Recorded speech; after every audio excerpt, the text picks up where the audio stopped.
Chapter 3 machine हम लोग start करेंगे। स्टार्टिंग सबसे बिल्कुल बेसिक से, 3 इडियट वाले डायलॉग से। मशीन ठीक है, सबको पता है। तो वहां से लेके कॉम्प्लेक्स मशीन तक एक्चुअल में मशीन का जो हमारा सिंपल डेफिनेशन है वो चीज जो हमारे काम को आसान करे, अगर हिंदी में बोले वो चीज जो हमारे काम को आसान करे वो मशीन है। इवन अगर मैं बिल्कुल बाबा आदम पे चला जाऊं कि एक डंडे की मदद से जब वो एक पत्थर को हटाते थे तो डंडा जो लंबा सा डंडा होता था पत्थर को हटाने का काम आता, that is also called a machine, क्योंकि वो लिवर में चला गया।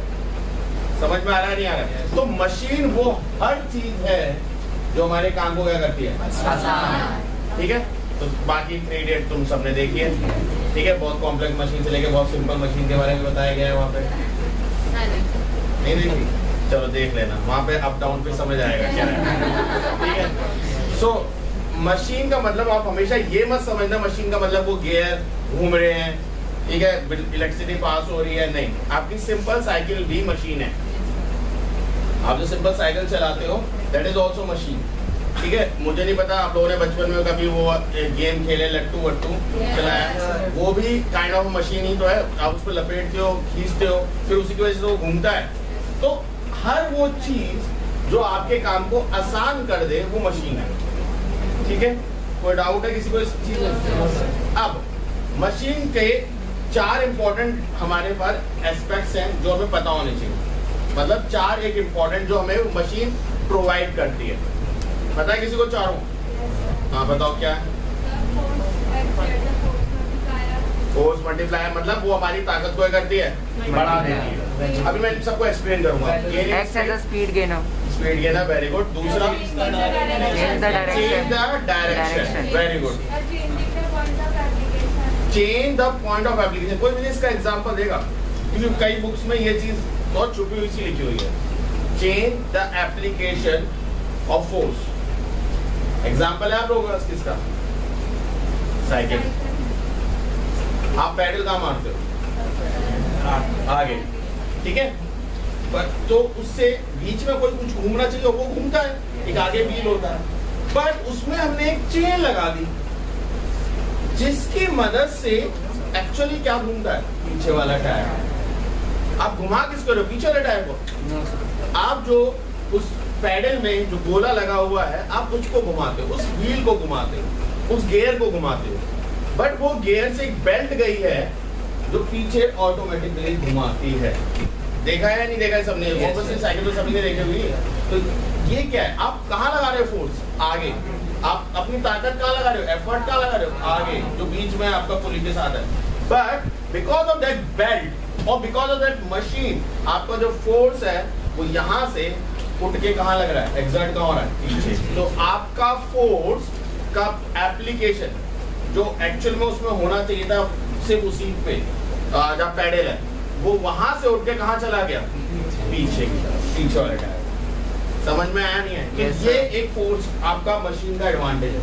दूसरा मशीन का एडवांटेज की बात करते हैं जो बहुत सिंपल है, फोर्स मल्टीप्लायर। आपकी ताकत को मल्टीप्लाई कर देता है। ठीक है, आपकी ताकत को मल्टीप्लाई कर देता है। जैसे अगर हम बात करें और उसकी कार की, एक complex machine, car is a very complex machine, तो वो मशीन भी तो आपकी ताकत को एक तरीके से मल्टीप्लाई कर रही है। इमेजिन करो आप क्या कर रहे हो, जब ब्रेक दबाते हो आप अपना पैर ऐसे रखते हो ब्रेक पे, टिंग, और गाड़ी इतनी बड़ी गाड़ी रुक गई, आपके पैर में ताकत नहीं है भाई कि आप बाहुबली हो गए, ऐसे दबा रहे हो गाड़ी रुक रही है। अगर ऐसा यकीन नहीं आ रहा तो गाड़ी चल रही हो तो उसके सामने ऐसे लगाना पड़ेगा। अगर रुकती है तो शायद हो गए बाहुबली, नहीं रुकी तो हैंड्स प्रूफ नहीं हो। ठीक है, तो क्यों रुकती है? आप ऐसे ब्रेक मारते हो हल्का सा और रुक जाती है गाड़ी। क्यों?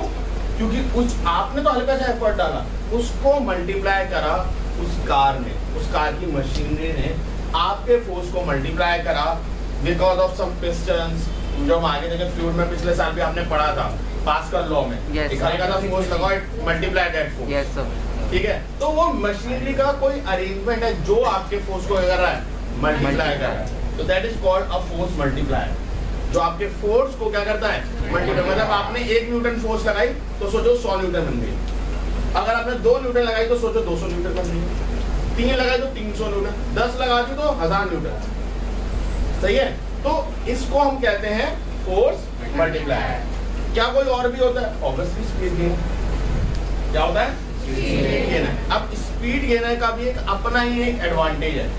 स्पीड गेनर को आप दो तरीके से समझेंगे। एक तो जो नाम बता रहा है वो स्पीड गेनर, भाई क्या किस लिए काम आता है? स्पीड को गेन करने का काम आता है, जो हमारे नॉर्मल कार्स में और बाइक्स में होता है। पहले दो लीवर तक, फर्स्ट गियर और सेकंड गियर जो होते हैं, दैट आर फोर्स मल्टीप्लायर। मैं आपको जब गियर पढ़ाऊंगा, जब सिखाऊंगा ये चीज, उसमें जो आपका जो ड्रिवन व्हील होता है, एक तो वो व्हील जो आप खुद मूव करा रहे हो, बेस व्हील, और एक ड्रिवन व्हील होता है जिससे वो ड्राइव होता है, मतलब उससे वो चलता है। तो वो घूमने वाला व्हील बड़ा होता है और जो घुमाने वाला व्हील है वो छोटा होता है। इससे क्या होता है? Force multiplier. बट जब ये वाला व्हील बड़ा हो जाए और पीछे वाला व्हील क्या हो जाए? छोटा, तो क्या होगा? यहाँ पे एक ही गोला घूमेगा, वो छोटे वाले के कितने घुमा देगा? 10-12 घुमा देगा। तो वो किसने हेल्प करता है? आपकी स्पीड को गेन करने में, आपकी स्पीड को मल्टीप्लाई करने में, कि आपने बड़े गोले का सिर्फ एक ही गोला घुमाया। इमेजिन करो इतना बड़ा गोला है, ठीक है, आप इसको घुमा रहे हो और इसके बगल में जो गाड़ी आपकी चल रही है वो इस गोले से चल रही है। आपने सिर्फ इसको एक बार घुमाया, तो इमेजिन करो ये इससे अटैच है, मतलब इसके कांटे ऐसे ऐसे अटैच होंगे ना, ऐसा होता है ना, ये समझ में आ रहा है? Yes, sir. कुछ ऐसा, और इस खांचे में इसके खांचे जा रहे होंगे, है ना? तो जब ये घूम रहा होगा, ये एक बड़े ने गोला घुमा होगा, तो इस छोटे ने तो कितने गोले घूम लिए होंगे? इमेजिन करो ये निकला, ये पार्ट निकला, ये पार्ट यहाँ पहुंचा होगा, इसका ये पार्ट आ गया होगा, ठीक है। फिर अगला पार्ट जब ये यहाँ पहुंचा होगा तो इसका ये पार्ट यहाँ पहुंचा होगा, तो इसने पूरा गोला मार दिया। इतना सा पार्ट मूव हुआ है सिर्फ इसका, और छोटे वाले ने पूरा का पूरा एक सर्कल मार दिया। समझ में आ रहा है? अब इमेजिन करो ऐसे कितने, ये एक राउंड ले रहा है और इसने तो कितने गोले मार दिए। अब ध्यान से समझो, आपने इसको कितना घुमाया? 1 राउंड, और इसने कितना घूम लिया? कम से कम 5 से 6। तो स्पीड गेन नहीं हो रही? Yes, sir. आप जो नॉर्मली स्पीड पे चला रहे थे, आप तो नॉर्मल स्पीड दे रहे, बट इस अरेंजमेंट की वजह से, मशीनरी की वजह से, उसने अपनी स्पीड को गेन कर।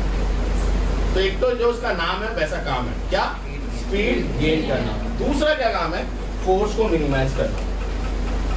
फोर्स को मतलब गेन इन स्पीड का मतलब ये नहीं है कि हर बार गेन इन स्पीड को तरफ जाए।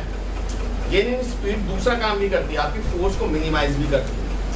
देखो, कोई मशीन अगर फोर्स मल्टीप्लायर है तो इसका मतलब क्या है?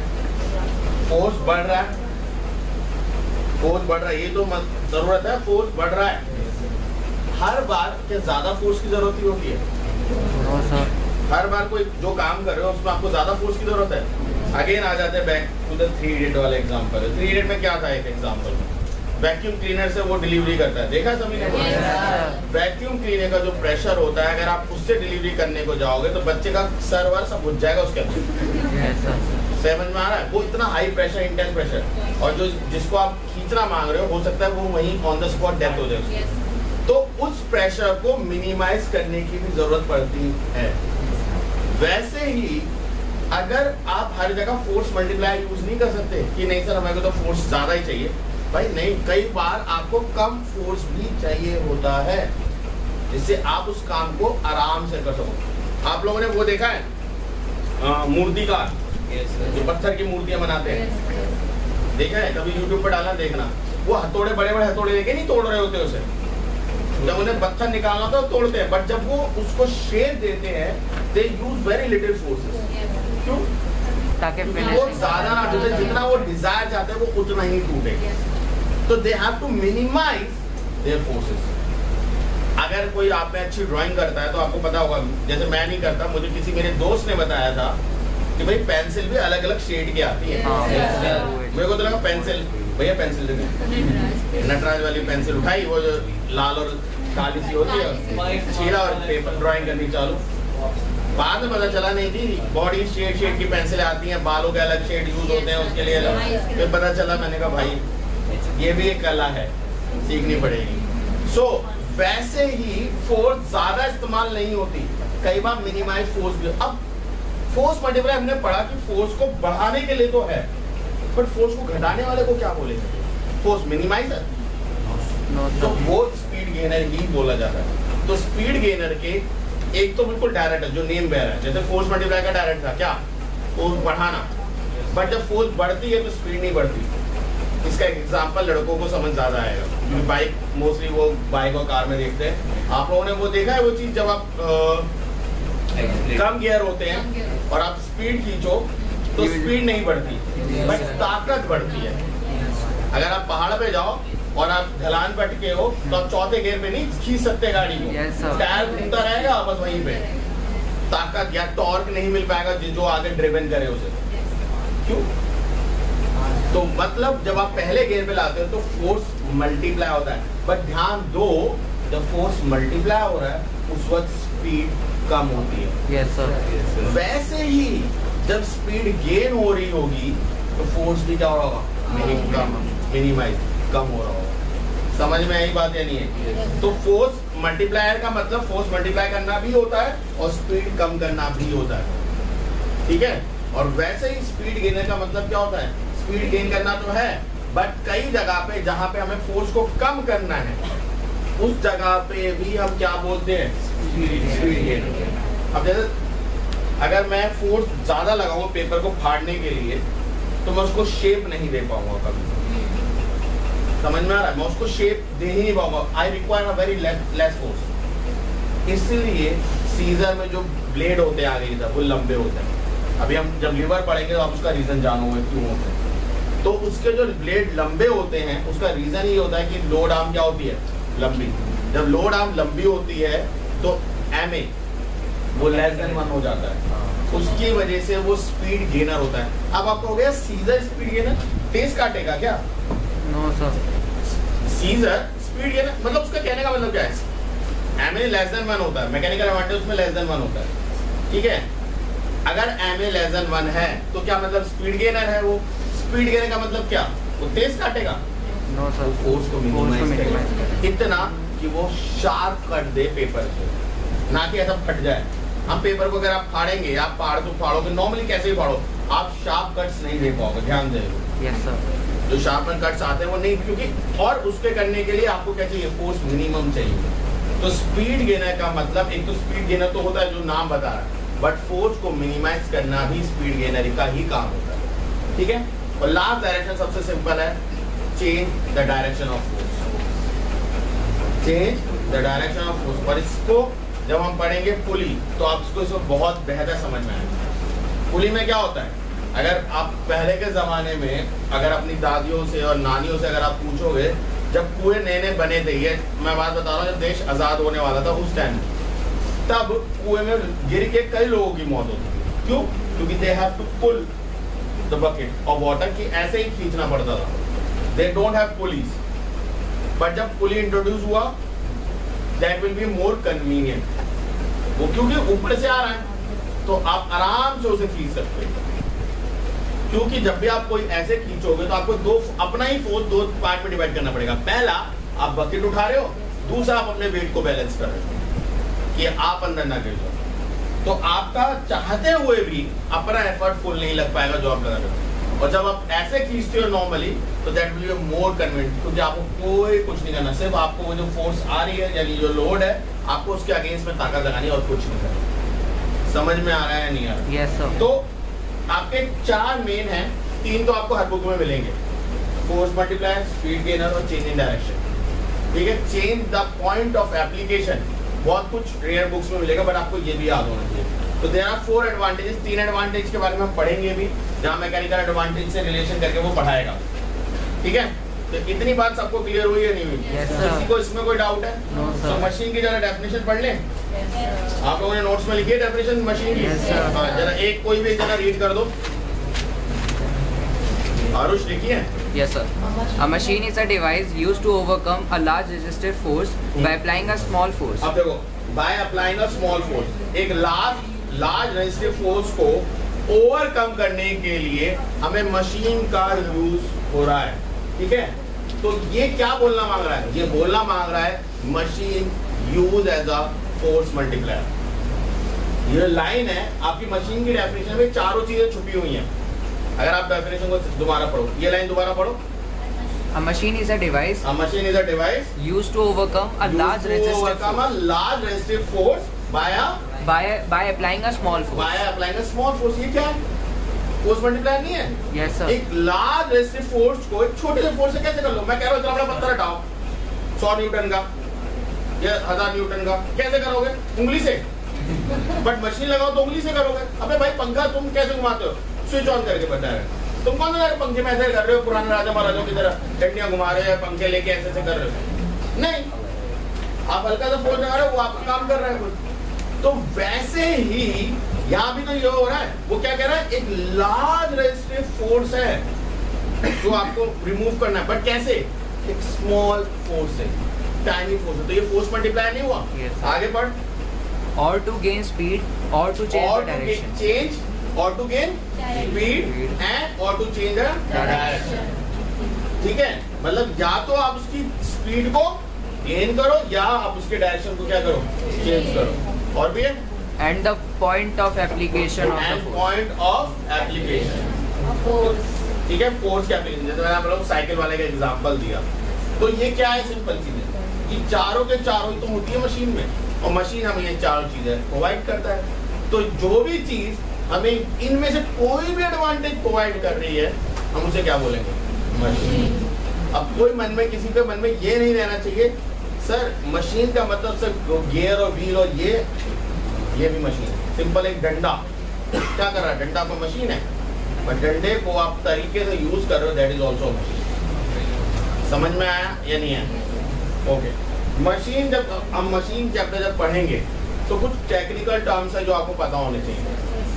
ठीक है, अगर आप उनको नहीं याद करोगे, आप रियली सॉरी, आपको मार्क्स नहीं मिलेंगे। ठीक है, अब जैसे नॉर्मली एग्जांपल, क्रिकेट खेलते हो? क्रिकेट में वो होता है, उसे क्या कहते हैं? जिससे बॉल मारते हैं बैट। और जो ऐसा होता है वो क्या? नहीं, इसे कुछ और कहेंगे, गुब्बारा। उसे थप्पी। और थप्पी से गुब्बारे को मारा, गुब्बारा उड़ता हुआ जा रहा है। नहीं भाई, थप्पी क्या होता है? कपड़े धोने का काम आता है। ठीक है, तो आप नहीं बोल सकते उसे वैसे। उसके अगर आप उसे खेल रहे हो, चाहे हिंदी मीडियम से हो, इंग्लिश मीडियम से हो, कोई ऐसे भी तरीके से हो, आपको वो चीज बोलनी सीखनी पड़ेगी। तो वहां लग जाओ, तो वहां लग जाओ। इंडियन फील्डर्स पहले ऐसे ही बोलते थे, उन्हें फील्ड्स का नाम नहीं पता थे, बट जैसे कपिल देव सर को तो पता है, उन्होंने तो बहुत प्रॉपर करा।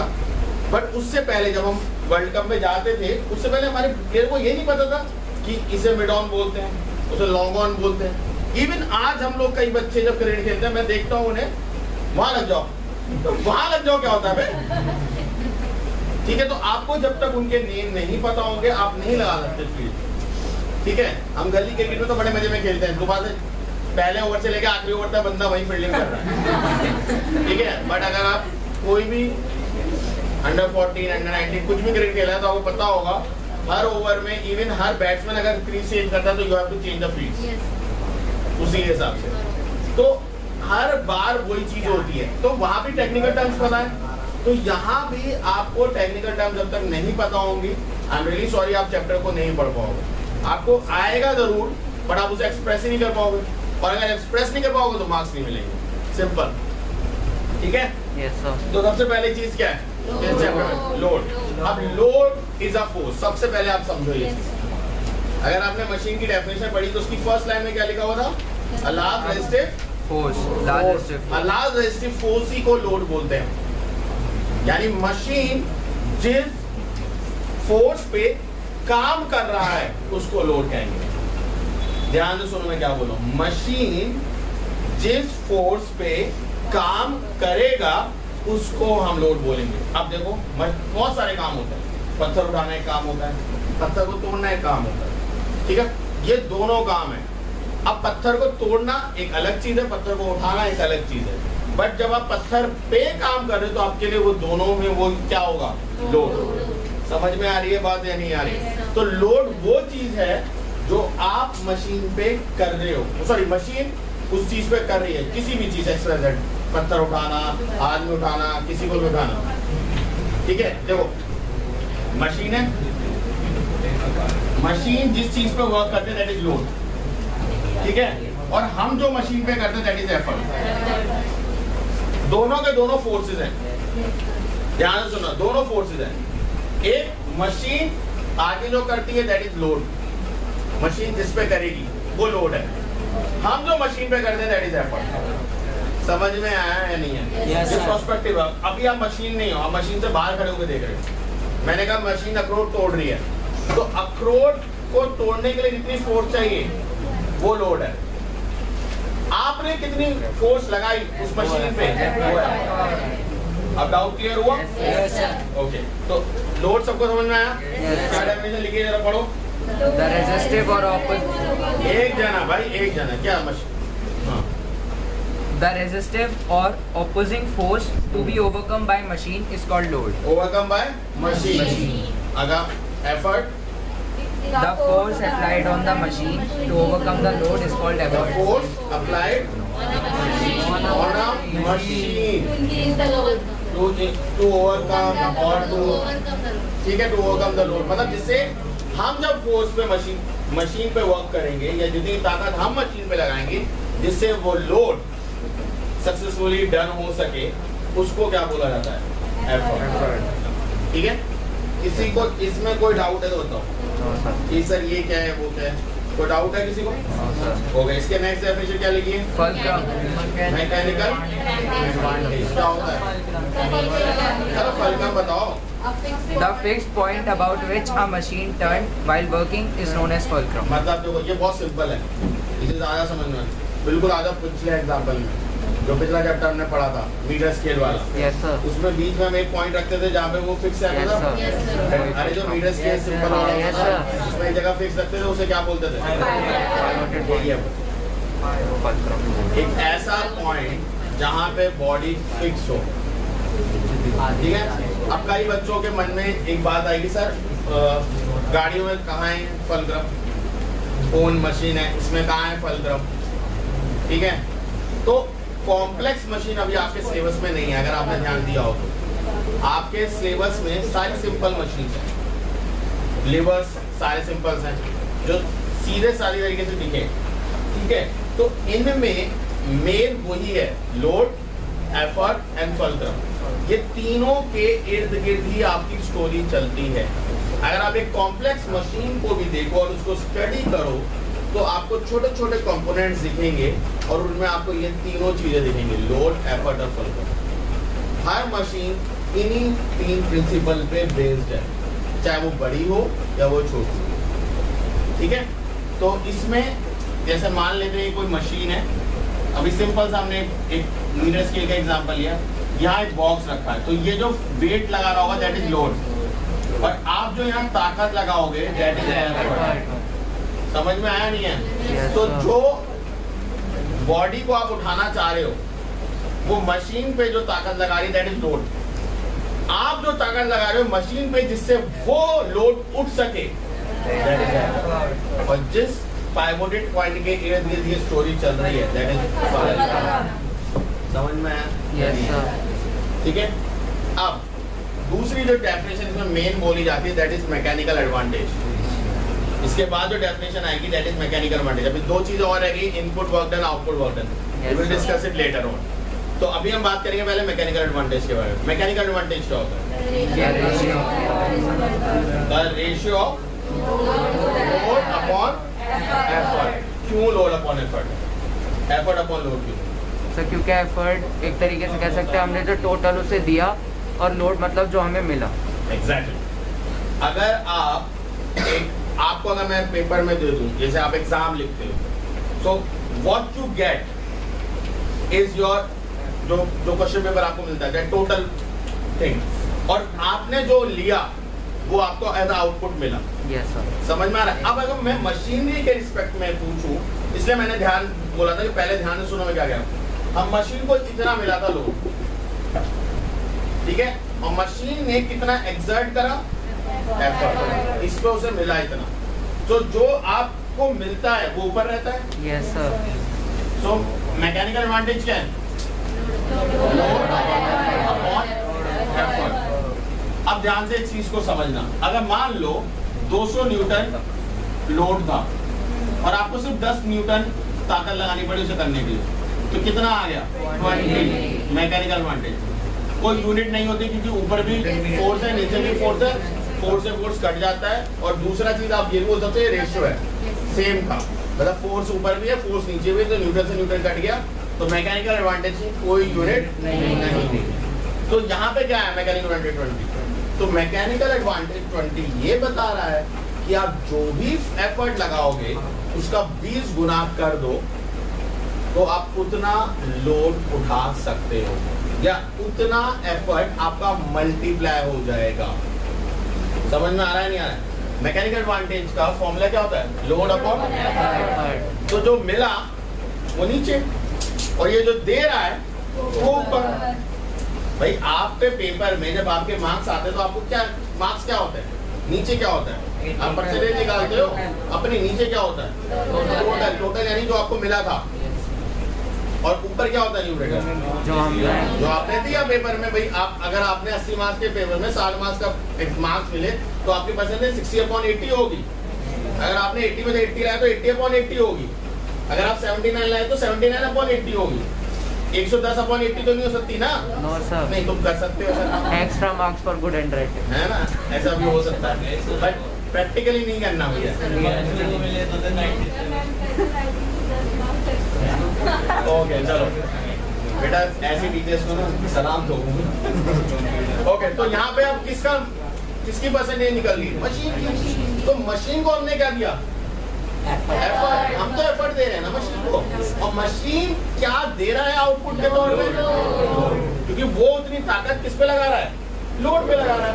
समझ में आ रहा है? देखो मशीन को क्या मिला, दैट इज एफर्ट, और मशीन ने क्या लगाया, तो अब अपने पेपर में सोचो जो तुम्हें मिलता है वो कहाँ होता है, नीचे, और जो तुम देते हो वो कहाँ होता है, कुछ और लिखा है, किसकी परसेंटेज निकाल लीजिए, मशीन। ठीक है, अब एमए 3 तरीके से कैटेगराइज होता है, greater than 1, equal to 1, less than 1। अब पहले बात करते हैं ये आएगा कैसे। तो ये रेशियो है, ये रेशियो है, और हम क्या बोल रहे हैं, रेशियो किससे बड़ा होना चाहिए, 1। चलो पहले इक्वल की बात करते हैं। तो इक्वल केस में लोड और एफर्ट बराबर होंगे, ठीक है। ये जब भी तो होगा जब ऊपर भी 100 नीचे भी 100। ऐसा केस में एमए क्या होता है, 1, क्योंकि लोड और एफर्ट जितना भी डालोगे वो दोनों कट जाएंगे। 5/5, 7/7, 10/10, 5/5, 6/6, जो भी करोगे वो कटेगा, तो आंसर क्या आएगा, बट एमए ग्रेटर देन 1 के लिए क्या है, ये देखो ये वो है ना फ्रैक्शन है, फ्रैक्शन 1 से बड़ा कब होता है, जब न्यूमरेटर बड़ा होता है। न्यूमरेटर कौन है, लोड। तो लोड को क्या होना पड़ेगा, इससे एफर्ट से ज्यादा होना पड़ेगा, और इसमें लोड को कम होना पड़ेगा, किससे, एफर्ट। अब ध्यान से सुनना, एमए ग्रेटर देन 1, मान लेते हैं हम एमए 2 है, ग्रेटर देन 1 है, एमए 2 है, आपने 1 न्यूटन फोर्स लगाई, एमए 2 है, मतलब लोड कितना हो जाएगा, 2 न्यूटन, मतलब आप 1 न्यूटन फोर्स लगा रहे हो, आप 2 न्यूटन की चीज को उठा सकते हो, ये कहना मांग रहा है। अगर मैकेनिकल एडवांटेज 100 है, मतलब आप 1 न्यूटन फोर्स लगाओ उसे वो 100 न्यूटन बना देगा, ये है इसके। तो मैकेनिकल एडवांटेज आप ले रहे हो या मैकेनिकल एडवांटेज नहीं ले रहे हो, आप बताओ। एडवांटेज ले रहे हो भाई, आपकी मशीनरी से तो आपको एडवांटेज मिल रहा है, और कैसा एडवांटेज मिल रहा है, फोर्स मल्टीप्लाई हो रही है, कम हो रही है, मल्टीप्लाई हो रही है। भाई आपने तो 1 न्यूटन लगाया, वो तो 100 बना दे रहा है उसका, क्योंकि एमए ग्रेटर देन 1 है। तो उस केस को आप क्या बोलते हो, फोर्स मल्टीप्लाई। अब फोर्स मल्टीप्लाई के 2 कंडीशन आप याद रख सकते हो। पहला, एमए ग्रेटर देन 1, काट दे, ठीक है, एमए ग्रेटर देन